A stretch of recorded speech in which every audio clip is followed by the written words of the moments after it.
All right, today we're going vertical. We're going to talk about the one thing that physically stops skyscrapers from reaching for the clouds, and the incredible new tech that's completely blowing that limit away. You know that feeling? You're in one of the world's tallest buildings, and suddenly you have to get out of the elevator and wait for another one in a sky lobby? Well, it turns out that's not just to manage the crowds. Nope, it's because the elevators themselves have literally hit a wall, a hard physical barrier.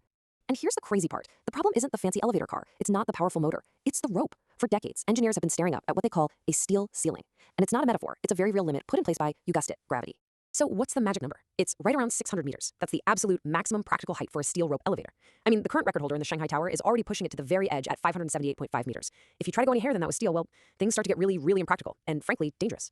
So what's the actual culprit here? It's the steel rope itself. Think about it. The higher you go, the longer that rope has to be. And the longer it is, the heavier it gets. It gets to a point where the rope is so incredibly heavy that it can barely hold up its own weight. Forget about the car and the people inside. It's this massive crisis of self-weight. Okay, so how heavy are we actually talking about?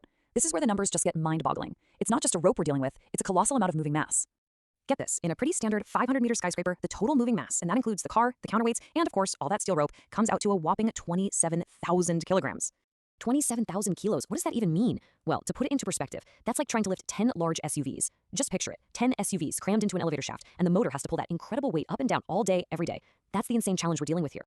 But, and this is a big but, engineers have finally figured out how to shatter that steel ceiling. And the solution wasn't what you'd expect. It wasn't about making stronger steel. It was about ditching steel altogether for something completely different.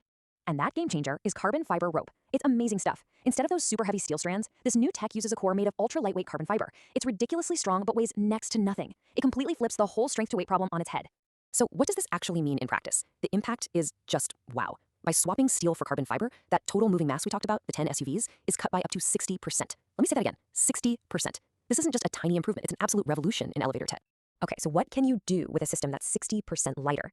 Well, this is where it gets really exciting. We're not just solving an old problem anymore. We're literally unlocking a whole new future for what our cities can look like. The new limit for a single non-stop elevator ride, 1,000 meters, a full kilometer straight up. That's almost double the old limit for steel. And this isn't science fiction. This is the exact tech being installed in the Jeddah Tower right now for its record-shattering 660-meter elevator. And it's not just about going higher, which is cool enough. It's also about being way more efficient, right? A lighter system means you need a smaller motor, which means you use way, way less energy. For a trip up an 800-meter building, we're talking about energy savings of up to 45%. That is huge. All right, so carbon fiber doubles the height we can go.